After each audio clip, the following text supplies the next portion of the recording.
Good morning, good afternoon, good evening दोस्तों। Kevin sir back from personal tutor. Standard 9th history playlist आप लोग देख रहे हैं। Chapter is the Russian revolution and the changes in the world. दोस्तों, इस topic के पहले वाले टॉपिक में हमने पढ़ा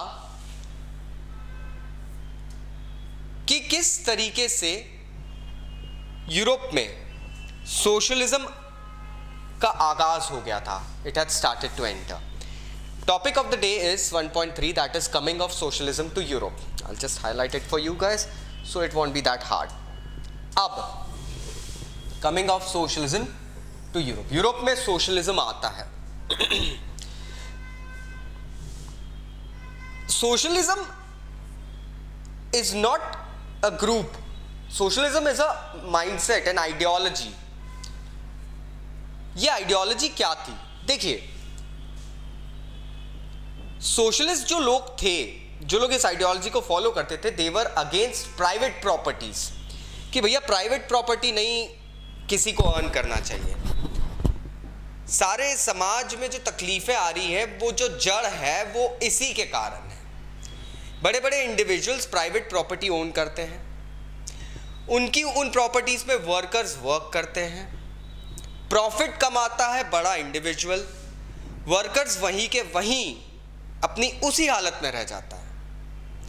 ये इनकी मेंटालिटी थी। और इसकी जगह अगर बहुत सारे लोग मिलके वो जो या तो प्रॉफिट जो आ रहा है उसको बहुत सारे लोगों में शेयर किया जाए तो ओवरऑल सोसाइटी की कंडीशंस बढ़ेगी। लेकिन ये सवाल ऐसा था कि अगर किसी की प्रॉपर्टी हुई नहीं तो फिर कैसे सोसाइटीज ऑपरेट करेगी। और ये सोशलिस्ट सोसाइटी का बेस क्या है? तो सोशलिस्ट, बहुत सारे सोशलिस्ट के अलग अलग विजन्स यहां देखने के लिए मिलते हैं। जैसे अगर मैं बात करूं तो कुछ सोशलिस्ट जैसे कि रॉबर्ट ओवन ऐसा सोचते थे। ये एक इंग्लिश मैन्युफैक्चरर थे, ठीक है। और सोशलिस्ट लोगों के हिसाब से रॉबर्ट ओवन कोऑपरेटिव बिल्ड करते थे। कोऑपरेटिव क्या होती है? रॉबर्ट ओवन साहब ने अमेरिका में, इंडियाना में न्यू हार्मनी नाम की एक कोऑपरेटिव कम्युनिटी लॉन्च करी। अब इस कोऑपरेटिव कम्युनिटी, चलिए मैं आपको एक इंडिया का एग्जांपल दे देता हूं इसमें दोस्तों, इजी हो जाएगा। आपने नाम सुना होगा इंडिया में आनंद मिल्क यूनियन लिमिटेड, सुना ही होगा, द टेस्ट ऑफ इंडिया। तो यहां पे भी बहुत सारे आसपास के गांव वाले आके, कोऑपरेटिव सोसाइटी क्या होती है, आसपास के विलेजेस आके मिल्क कंट्रीब्यूट करते हैं and Amul Anand milk union limited बन गया है। कोऑपरेटिव जो भी शेयर प्रॉफिट का आता है उन किसानों, उन लाइक वर्कर्स के साथ में जो दूध लेके आते हैं उनके साथ शेयर करती है। ओवरऑल कंडीशंस वो बीच में जो मॉडरेटर्स दलाल वगैरह आते हैं उनसे ख़त्म हो जाती है, कंडीशंस ऊपर उठ जाती है। वही चीज़ जैसे अमूल का जो फंडा है वही चीज़ यहाँ पे रॉबर्ट ओवन कर रहे थे। सोशलिस्ट को लगा कि बॉस ये जो रॉबर्ट ओवन कर रहा है, ये जो कोऑपरेटिव सोसाइटी बना रहा है, जो कोऑपरेटिव सोसाइटियां बन रही है, ये एक तरीके से सोसाइटी को ऊपर उठा सकती है। लेकिन कोऑपरेटिव सोसाइटी बनाने से पहले गवर्नमेंट को ये इंश्योर करना पड़ेगा कि these cooperative societies are properly working. Why? क्योंकि until and unless the government does not take an initiative, कुछ नहीं होने वाला। एंड एग्जैक्टली वही चीज यहां पे हो रही थी। जैसे फ्रांस में एक हम बात करते हैं, लुई ब्लांक की बात करते हैं। लुई ब्लांक चाहते थे कि गवर्नमेंट को इनकरेज करना चाहिए कोऑपरेटिव सोसाइटीज को और सारे कैपिटलिस्ट एंटरप्राइजेस को बंद कर दो, जितने बिजनेस हाउसेस है सबको बंद कर दो, कोऑपरेटिव सोसाइटी चालू करो, पूरा फ्रांस अब कोऑपरेटिव सोसाइटी पे चलेगा।